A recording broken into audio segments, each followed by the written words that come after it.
AEW. Voilà, c'est aussi ça la capacité d'animateur, c'est de s'improviser Pop-Pom Boy. On va continuer donc avec la franchise, la fédération, le show Dynamite hebdo. Let's Go Ignite avec Tony et Shao Kahn et Cody Rhodes et toute l'élite qui va bien.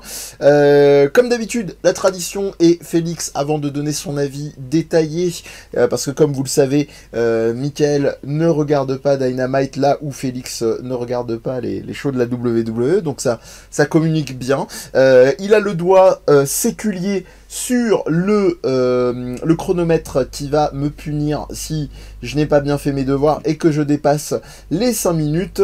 Et on va être parti dans quelques instants, le temps de retrouver mes notes sur l'AEW dans 3, 2, 1... Des soldes, il y a des soldes chez le Dark Order, on déstocke chez toutes les nouvelles recrues, c'est d'ailleurs un petit peu le cas, après le squash de la magicienne Anna Jay par la catcheuse et sûrement actrice à mi-temps pour les films de la Trauma, Abaddon, qui fait encore plus creepy que Soo Young et Rosemary réunis de l'Impact, c'est dire, Darby Allin, prends-en de la graine. Bon, ça va 2 secondes hein, de te jeter du toit d'une usine, mais bon, voilà, hein, c'est une vraie anecdote. Hein. Revenons au Dark Order, hein, soit dit passant, parce que Monsieur Brody Lee en personne arrive et vient faire sa balade du jour en laissant une enveloppe à Colt Cabana. Et comme il est mal poli de repartir les mains vides, il embarque Anna Jay suite à sa défaite. Pour un converti, repartez avec 2 nouveaux membres, jointhedarkorder.com.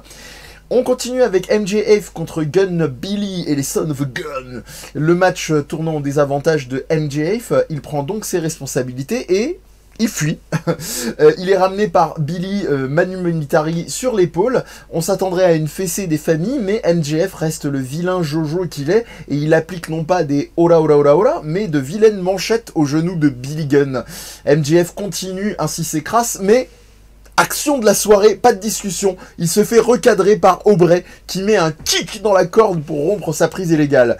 Ça n'empêchera pas MJF de gagner avec un autre coup bas, sortant sa bague Dynamite Diamant AEW. MJF démontre que contrairement à Elizabeth, il préfère ses bijoux de famille aux joyaux de la couronne, et que comme moi, il ne fait pas dans la subtilité.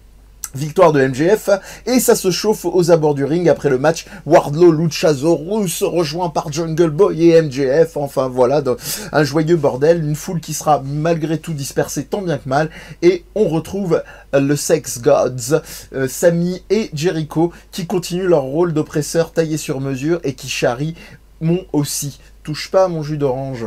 Nouveau hashtag à lancer. Britt Baker, elle, continue ses envolées de diva, qui d'ailleurs, après avoir fait passer des messages à la poulie à Tony Schiavone, elle casse son amitié avec ce dernier et vire son assistante dans la foulée.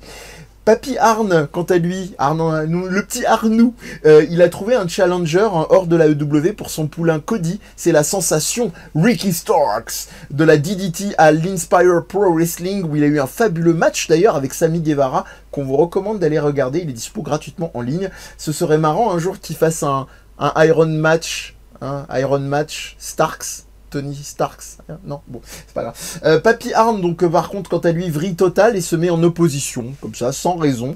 Les pads le guettent. À croire, donc, que négocier le match et a entamé un petit peu ce qui lui restait de bon sens au pauvre Anderson. Le rythme est cassé, mais pas le cauchemar américain qui en profite pour gagner son match. Taz et Moxley, quant à eux, n'ont profité de rien du tout, pas même de la semaine passée, pour améliorer leur talent de promo. Blablabla, casser des bouches à Fighter Fest, blablabla. Britt Baker, qu'on retrouve toujours aussi impayable, se fait repêcher de la poubelle et renfole sa secrétaire qu'elle réengage de nouveau après l'avoir virée. De la benne au ring, il n'y a qu'un pas, et on retrouve les Young Bucks contre les Superbad Squad. Les FTR et Butcher Blade sont aux abords du ring. Non, ça sent pas du tout mauvais, tout ça. Finalement, s'inspirant du Dark Order, c'est Black Wednesday, c'est comme le Friday, mais un peu avant l'heure. Tout doit disparaître. Enfin, c'est surtout Butcher et Blade et la Superbad Squad qui disparaissent. Tu la sens, la promo badass et juste et carré de leur match? Fair and square. D'une tag team à l'autre, le Sex Gods contre le meilleur Friends, parce que oui, moi aussi, je peux faire des fautes d'accord de franglais. L'AEW, tu vas faire quoi? Je me suis déjà farci Britt Baker. Fais gaffe. Donc, pardon, match nerveux et serré, mais la vilainie des Sex Gods est contrebalancée par l'aide d'un stagiaire caméraman. Il vient pas de BFM, lui, mais maladroit, il attrape le pied de Sami au pire moment qui soit dans le match, déséquilibré et tombé de 3 sur ce dernier par Trent, et victoire des Best Amis.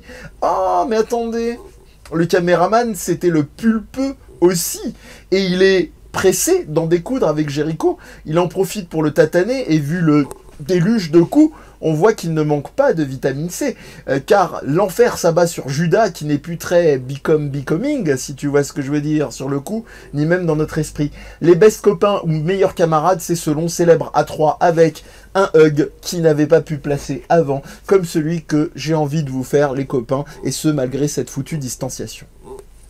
Et voilà, c'est tout pour moi. Alors, mon cher Félix, étais-je dans les temps? À 5 minutes 15. Oh, j'aurais droit à un gage. Mais c'était bien. J'aurais droit à un gage. On essaiera de voir. Le rab, c'est... Alors, ben justement, Félix, qu'est-ce que tu en as pensé de tout ça? De ce Dynamite. Eh ben, je dirais, à part une chose, j'ai trouvé presque parfait, ce Dynamite. Il n'y avait pas tant de choses... ouais, assez d'accord. Que ça. Mais tout fonctionnait bien. Il y avait rien de trop, à part un truc, et que tu l'as bien souligné, je trouve. C'est Brian Cage, Taz et John Moxley. C'est-à-dire que Brian Cage ne lui donnait pas le micro.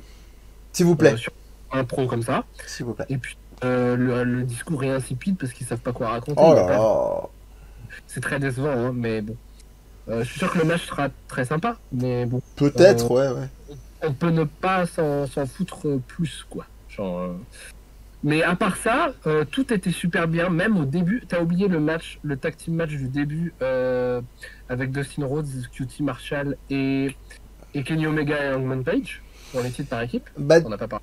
Oui, je pense que c'est le timing d'une part, et surtout, moi il ne m'a pas botté. Apparemment, toi, si tu le recites, c'est que justement, ouais. QT Marshall, c'est pas possible, quoi. QT Marshall, et en plus, ils lui ont rajouté en plus Ali Wrestling, là. Je comprends pas pourquoi il la désolidarise de Butcher and the Blade, pourquoi ça devient sa copine. Je pense que c'est juste pour lui donner une importance. Ouais. Mais c'est triste, hein, parce qu'elle était super mise en avant au début, et là, c'est la... Là, elle va avoir un rôle, tu vois, c'est pas comme si elle était dans le brouillard ou quoi que ce soit, mais elle a un rôle de copine que personne ne veut, en plus, parce que tout le monde est en mode, ouais, pourquoi tu perds ta concentration avec elle, machin. Ça sent le Dark Order dans pas longtemps. Non, peut-être pas le Dark Order, mais... elle aurait fait toutes les franchises.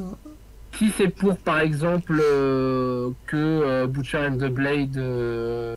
défonce Dustin Rhodes et QT Marshall et que Ali fasse... en fait, j'étais avec vous. Pourquoi pas, mais bon, même ça, ce serait de mauvais goût. C'est pour ça que je l'ai pas cité, voilà. Ouais, d'accord. Pour toutes ces choses. Mais sinon, le match en lui-même était pas si dégueulasse. Non, techniquement, c'était chouette. Mais le reste du show était vraiment cool. Le début de Anna Jay, avec la promo, et en même temps, elle se fait battre, et plutôt de manière assez virulente par cette Abaddon. Monstre qui vient de nulle part, et tu l'as super bien comparé avec Su Yung et Rosemary. Je trouvais ça vachement intéressant, surtout qu'après il y a le Dark Order, ça justifie le Dark Order qui débarque. Je trouve que ce Brody Lee, ce monsieur Brody, je l'ai dit, j'ai appris. Ferme ta gueule, Brody Lee, et juste essaye d'être séduisant d'une manière professionnelle, hein. D'être séduisant, attirant envers les jeunes pousses et ceux qui perdent un peu de match. Ouais. Doit être. Alors, c'est ça qui doit être. Avec Evil Uno et Stupefied de l'autre côté. Stupefied. Si, c'est Stupefied. Oui, je crois. Et Stu Grayson, pardon, maintenant il s'appelle. Et vraiment en bras droit, un peu grosse corporation, etc. J'aime beaucoup, surtout le Colt Cabana qui est un peu toujours dans le doute. Il a reçu une enveloppe. Pour l'instant, je trouve que le Dark Order, ce qu'ils en font, mieux. Alors franchement, je suis le premier surpris après le match avec Moxley et la débandade qu'a été Brody Lee, mais je trouve que ça s'installe progressivement. Je pense que l'erreur ou très calculé, ça a été de survendre en fait Brody Lee comme un mec Oui. over the top, alors qu'en réalité je pense que le mec c'est plus une espèce de je sais pas, de colosse ou de golem increvable. C'est une espèce de figure que tu peux Non, pas et forcément, d'ailleurs le match justement au pay-per-view, il a bien Oui. marqué ça quoi. Il s'est fait tataner la gueule et finalement il est reparti tant bien que mal quoi, sans plus d'accro que ça quoi. Oui, le golem, je dirais sur le ring, mais hors du ring, c'est pas ça qui doit être selon moi. C'est vraiment cette figure charismatique, mystique, un peu mystérieuse. Je trouve qu'ils ont cassé le truc trop tôt avec ah oui, non mais moi je veux faire de la parodie de Vince McMahon, il faut que je me lâche. On m'a dit qu'ici je pouvais, je vais me lâcher. Mais sauf que c'est d'un point de vue narratif et de personnage, de développement de personnage, c'est pas ça qu'il faut faire. Ça, faut le faire plutôt plus tard pour montrer que le mec, ouais, il est séduisant. Mais en vrai, c'est un putain d'enfoiré. Et le Dark Order, c'est pas une société qui va te faire gagner. Au contraire, tu vas te faire torturer. C'est bien parti. Il a besoin d'avoir des sbires. C'est bien parti pour, ouais. De l'avoir fait à l'envers. Ouais. Et comme tu l'as dit avec Anna Jay en mode vraiment très jeunotte, vendue comme vraiment girly dans sa promo juste avant de magicienne, enfin de star of the show. Il y a ce côté effectivement chair à canon, on peut imaginer. Et puis en plus ça a bien cassé le truc parce qu'on te la met en avant, t'attends qu'elle ait une victoire parce que c'est une nouvelle star qui vient d'être signée, machin. Non, mais en même temps, elle va être mise en avant, mais d'une autre façon, au sein d'une storyline qui est carrément. Donc je trouve ça plutôt cool. Et le timing est assez bon, je trouve, au niveau du roster féminin, parce que je peux en parler d'Ali Wrestling, elle a plus vraiment de place à part en mode faire valoir. Statlander s'est blessé, donc peut-être au moins un créneau qui se déplace vaguement. Et puis d'un point de vue symbolique aussi, recruter autant de personnes en période de pandémie et de crise économique, mine de rien, c'est quand même plutôt un bonus pour eux, je pense, quand même, de montrer qu'ils ne tirent pas les gens, mais ils en signent. Alors, un petit péché mignon, parce que j'ai faute de temps, et encore j'ai dépassé, j'aurais dû le garder finalement, si j'avais essayé. L'arc de Britt Baker, j'ai oublié de préciser comment elle se fait jeter dans la poubelle. En fait c'est Swole qui prend le volant de sa mobile, de la Britt mobile, et avec un plan de caméra en fait sous le volant. La role model, c'est vrai. Et elle prend elle a une espèce de GoPro ou de caméra sous le volant, et c'est très très drôle. D'ailleurs, je suppose que ça a été filmé en 2 temps, le moment où elle part toute berzingue, je pense. Parce que tu vois la bâche, en fait, ils ont gardé la bâche rouge et ça permet effectivement de pas éviter de risque, vu qu'apparemment elle est encore un petit peu blessée. Oui, voilà. Oui, j'espère. Ouais. Mais c'était vraiment une parodie de l'Undertaker et de Stephanie McMahon, c'était un segment. Ah oui, c'est vrai, oui, la limousine. Et Pac McMahon, comment il s'appelait là, Teddy, je sais plus quoi là. Le Buckle Up Teddy. Teddy Long. Ouais. Oui, elle l'avait fait aussi avec lui. Mais Britt Baker, surtout ce qui m'a... Bon, déjà, le segment avec la poubelle, etc., c'était super bien fait. En plus, pour le coup, elle dit au début, mais pourquoi il y a des caméras, etc. Oui. Pour une fois, on nous dit pourquoi il y a des caméras à la EW alors qu'on nous l'avait promis depuis le départ. Mais surtout, au début, elle est positionnée juste en dessous de la table des commentateurs. Elle a une corde, un peu une corde. Les poulies dont je parlais, c'est génial. Avec des petits mots, mais ça c'était génial. C'est fabuleux. Et le duo avec Shibani, ça marche très bien. Il y a une idée géniale avec elle. Ouais, mais vraiment. Et je recherche parce que je m'en veux un peu dans le côté mention honorable. C'est sa secrétaire en fait. J'oublie son nom. Pardon ? Elle s'appelle Rebelle, mais Britt Baker l'appelle Weeba. Ouais, c'est ça, mais je cherchais en fait son nom officiel, mais bon, voilà, je te laisse si tu as des choses à rajouter, le temps de retrouver son... Il y a plein de petites choses à raconter de ce Dynamite, c'est ça qui est plutôt bien, un Dynamite, il y a toujours des trucs à picorer, mais en dehors de tout ce qu'on a dit, le truc que je retiendrai surtout, c'est les débuts de Ricky Starks. Oui. Parce que c'est pas juste une présence exceptionnelle, parce que apparemment, c'était son try-out match officieux. D'accord. Ouais, il a insisté sur le côté free agent, mais donc il est signé. Et apparemment, il est signé. D'accord. Donc, c'est un super talent. Ouais. Solide, c'est-à-dire qu'il n'a pas de... C'est pas un high flyer, c'est pas un spécialiste au niveau in-ring, mais il est solide, et en plus, il est hyper charismatique. Ouais. Et lui, un peu à la Darby Allin, il a son propre style cinématographique, parce qu'il a fait, avant même d'aller à la NWA où il a fait son nom, où il a été champion de la télévision, il le dit d'ailleurs, il le rappelle, avant ça, il faisait ses propres promos filmés avec son propre style. Et il a un charisme de fou. Le mec, c'est un petit The Rock en puissance qui demande qu'à être bien mis en avant. Et avec cette génération de jeunes pousses, Je pense que... tout ça, ça va Voilà. marcher. T'as cité le troisième. Je pense qu'avec Sami Guevara, et c'est pas anodin que j'ai cité son match qu'il avait fait à l'Inspire, qui est super chouette. Vraiment, je répète, allez le voir. Il est dispo gratuitement sur YouTube. Avec Allin et Guevara, c'est 3 mecs qui vont crever les... Enfin, qui le crèvent déjà, en fait, l'écran. Mais vraiment, c'est dingue. J'attends vraiment de voir et je touche du bois pour que il se blesse pas. Il a l'air d'être clairement moins dans la dimension risquée d'un Darby Allin. Donc lui et Guevara, je pense que d'ici quelques années, on pourra encore solidement compter sur eux. Darby Allin, c'est vrai que je suis toujours très inquiet. Son côté tête brûlée comme un Will Ospreay. Mais bon, touchons du bois.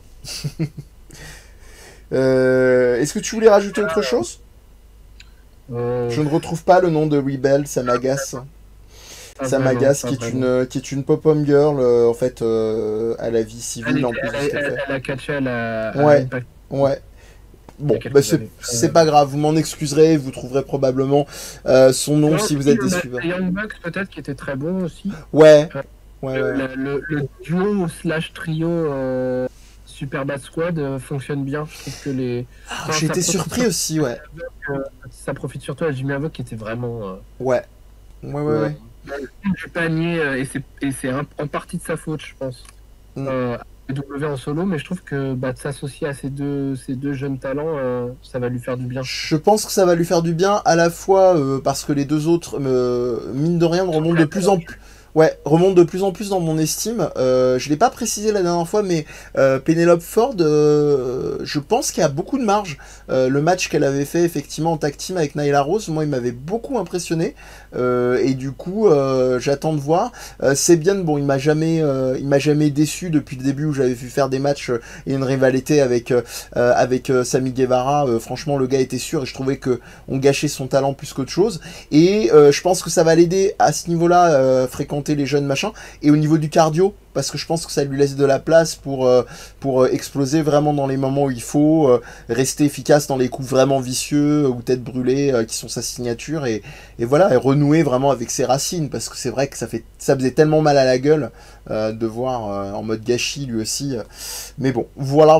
Bon, je crois qu'on a fait un joli tour, hein, ma foi, de ce Dynamite. Vous nous excuserez parce que le programme est très chargé, mais contrairement à Ravage qu'on a reçu la semaine dernière, l'émission est en replay, je l'ai dit en mode vitesse accélérée, mais sur notre chaîne YouTube, mais on n'a pas eu le temps de regarder le Dark Order, le AEW Dark, voilà. Voilà, de toute façon c'est dispo en ligne, faites-vous une opinion, commentez-nous, filez-nous ça en commentaire, donnez-nous envie d'aller le regarder cet épisode de Dark. Eh bien on va s'arrêter là, et puis on va de nouveau remarquer une courte pause et on va, joie, bonheur, félicité, s'attaquer à la NJPW qui est enfin de retour. Petite break et on se retrouve juste après ça.